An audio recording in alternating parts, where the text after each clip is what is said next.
Welcome everyone. Today I have Remco and Lex from AMF, and both of them have an interesting innovation that I would like to talk about because it really is going to save a lot of money at the bakery in the long run. Thank you. Welcome Remco and welcome Lex. Thank you. So, Lex, you are the marketing leader in AMF Den Boer. Correct. Yeah, right? for the EMEA region, Middle East, and the Asian Pacific region. Right. So you've been founded over 100 years ago, and you are in the Netherlands, right? Yeah. Okay. Part of our company. We're all part of the global AMF organization, of course. And AMF acquired Tromp and Den Boer, two well-known brands in the bakery industry. And we are now officially, since a couple of years, part of that company. And we contribute to a complete portfolio for the bakery industry. That's really interesting because we all know AMF in the US as the provider of soft bun rolls. What is this? How is this different? Well, I think it's complementary to what AMF is already doing and what they're good at. So the soft buns and the rolls and the hamburger buns are right, probably well known. Those things, right. A lot of big customers in the US are baking with our machines and making these great products. And yeah, I think that's why they chose to add these brands to their portfolio, because we are, I think fairly good in pastry, artisanal bread, pizza production, cakes, muffins, pies. So yeah, a new technology to complete the portfolio and serve bakers around the world. Interesting. So, Remco, you are the R&D head, for this particular new innovation. Can you speak a little more to it on why this particular innovation is so special? Yeah, one of the key features of this innovation is that it is giving no CO2. So from a sustainable point of view, that's the main reason to invest time and money in this. Is there any cost savings concerning a typical gas oven versus your oven? Yeah, actually, at the moment, we did see that there is, from a baking point of view, we proved that we can bake products in hydrogen, because that was the first stage of our innovation, to prove that we can bake in hydrogen on an industrial level. But talking about saving money, I think you have to look on the longer term. Actually, in Europe, there is a lot going on regarding CO2 taxes, and that's going up in the coming months already, in the coming years. And big companies are already now looking on the long term, so for 3 or 5 years, taking in account for their investments these kind of costs. Mm-hmm. So in the end, we believe that this also from the sustainability point of view, this is a good direction to go. At the moment, talking about prices for a cubic meter of hydrogen, it's not cost-wise a good choice. But that is also not the reason why we did invest time and money in this. It is more related to the fact that in one way or another, all bakeries all over the world has to deal with the global warming and right. with a green label. And I can tell you, we see from most of our customers, they are emphasizing on that, and also with the new generation of bakers, they are putting a lot of more effort in being sustainable. That's true. So with zero emissions as your goal. Can you bring me through your R&D process? How did you create the system? How did you do it? When did you start? Actually, it was more than a year ago that one of our customers, which is baking cookies, was coming to us. He did see a show on television about the application of hydrogen, and he had a vision of moving forward for the future. And he asked us, actually directly, it was feedback from one of my colleagues giving service to that customer. And he said, I want to be self-providing. I have a vision that when I'm self-providing, then also it's better for the environment, but also from a company point of view. I like the idea to being in control, making my own energy and transferring that to a possible gas, which is also green. And Wow. and there it started. That is so far ahead, you know. Yeah, It's it like, is. It is. wow, that is Yeah. just amazing, and how this baker was thinking. And it's just amazing how you guys catered to that baker's needs. Definitely, this is a challenge when you're trying to shift the paradigm from, carbon fossil supply to hydrogen. Which brings me to my next point is hydrogen is not cheap and it's not ready available. So why did you guys still continue with this research? That's actually based on the fact that in Europe there are already a lot of research being made in the last, let's say, already more than 20 years.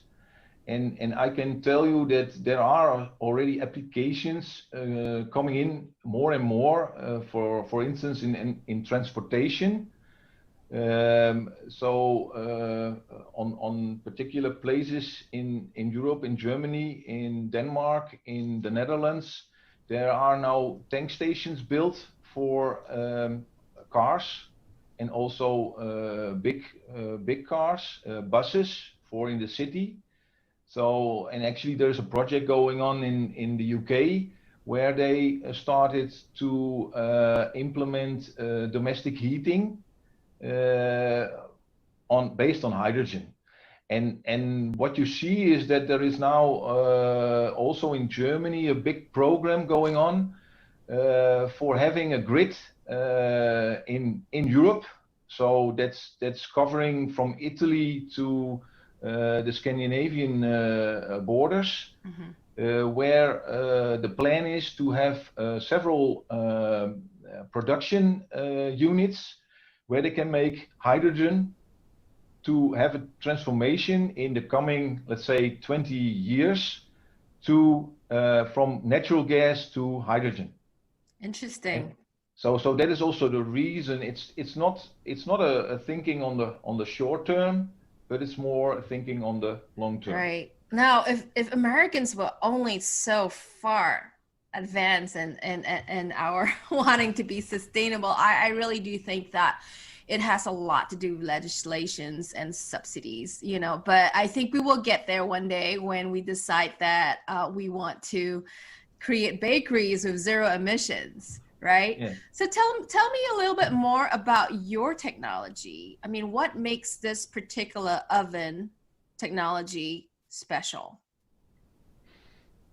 Now, actually, one of the things which is a challenge to get right is getting the burner stable, and we making already direct fired ovens. We are doing that together with AMF Canada and AMF BakeTech, AMF Vesta and AMF BakeTech, and the challenge we have to cope with was the stability of the burner and the safety of the burner. So getting a right flame without having the risk of having a small explosion, because the combustion speed of hydrogen is very, very high. So you have to take care that you have a very reliable flame and that it's also safe. Right, right. And that's really concerning and on the bakery level, right? And with every tunnel technology out there, how is the flexibility of this particular product? Actually, at the moment, we set our goal on having the possibility of retrofit our existing ribbon burner execution.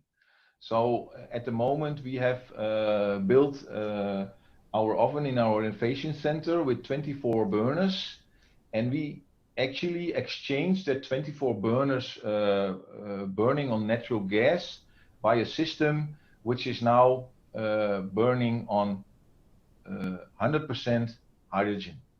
Oh wow! And we are doing that now with tubes. So we have a separate system for providing that hydrogen, and separate of that, yeah, we can also switch to natural gas. Oh, interesting. If I may add to that, we can do that within 2 days, for instance. The oven I was just going to ask you, like, how long does this take? Yeah, well, it depends a bit on the size and the length of the oven, of course. In our test center, the oven is not the largest that we have, but we did a change in 2 days there from natural gas to hydrogen. So that's what we also want to offer our customers, to have a flexible solution and say, okay, if you're ready for it, if you want to become sustainable, we can help you rebuild your oven and you'll be up and running as soon as possible. Wow. Wow, that's amazing. And how about sanitation? How difficult is it to clean this sensitive oven? It sounds like I don't want to touch it. No, actually we did make it in a way that the same mounting of our burner, our old-fashioned burner, we have made the same adapters to implement. So taking them out is actually the same way as we did with our old burner. So it is still easy.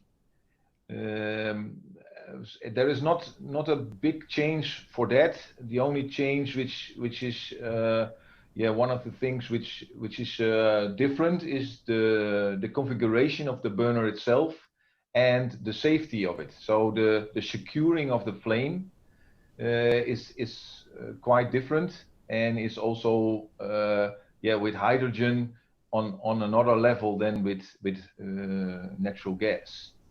Yeah, and what is also the case with hydrogen is it's odorless, and it is colorless. Colorless. Yes, that was the English word. And based on that, we are now detecting the flame. There are actually two options. You can do it with the UV sensor or with the thermocouple, and we have chosen for being reliable on the end of the burner. So we are also opposite side sensing. We are igniting the flame on the beginning of the burner, and we are sensing, securing the flame on the end of the burner. Interesting. Okay, so I'm looking at your specs on the technical end of things. That's a huge cost savings in energy and reduction in CO2. And I think if anyone's interested, they can always approach you for these details. With zero emissions and a renewable energy source of hydrogen, AMF Den Boer seemed to me like a really different company with a different company culture. Can you speak a little bit about what happens, what's in the company culture over there? Well, shall I answer that one? Yes, please. Yeah, I think what we learned and also what we see in AMF in the US is that entrepreneurship is supported in a very good way. In this matter, Remco had an idea, talked to a customer, and we got sort of green light to say, okay, go ahead. What do you need? What do you want? What's your time frame? Show us the milestones and make a project out of it. And I think that's, yeah, sometimes we say, don't talk, just do. That's a mentality that we have, at least in the Netherlands, a lot. Just do it, show us what you can do, and you're allowed to make mistakes. Well, and in this case, we developed a completely new product within a year. So yeah, I think we're proud of that culture. Yeah. And assembled in 2 days. Yeah, Lynn, I can add to that something, knowing that Lex is saying, yeah, we got the opportunity to do this. Actually, we had a conversation this morning with another company, and there it was also stated that there is a lot of talking about the application of hydrogen. But there a lot of talking and not doing. Not so much going on, and Yes. I'm very pleased that we are now in the position that we have done it. We have proven it that it can be done, and now we have to take the next steps to move forward. I love it. I love it. You talk the talk and walk the walk. Yeah, sure. Yeah, and the next phase of this project is already started up. So we're looking at possibilities of bringing new ovens to market with the possibility to change to hydrogen. We're just turning a switch. I'm looking forward to that. If customers want to change in the future, they don't have to step in today, but they can buy a Den Boer oven, and in 2 or 3 or 4 years, when the grid's there, they can switch easily to hydrogen. Switch it over, right? Yeah. So I've got a request for you. If any of your bakeries that you sell to would like to share the experience on your new oven, I would love to talk to them. Yeah. Okay, so that sounds like a plan. Yeah, so let's wrap it up. And I really love to wrap my Thursday thought leadership up with sharing leadership tips. Sharing leadership tips with bakeries. So what are your top leadership tips for bakers that you have learned over the years at AMF Den Boer? Mm-hmm. I think to start with one tip is cooperate. So being open to work together and seeing and knowing what we achieved in the last year. I was bringing up the thought, but in the end we did it together. And you can maybe move fast alone, but you can achieve much more when you go together.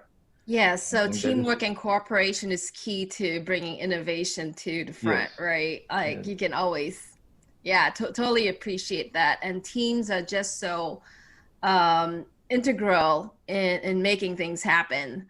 So thank you so much for sharing that tip. And thank you so much for sharing your innovation today, guys. You're welcome. Thank you. Bye. You're very welcome. Bye. Thanks a lot.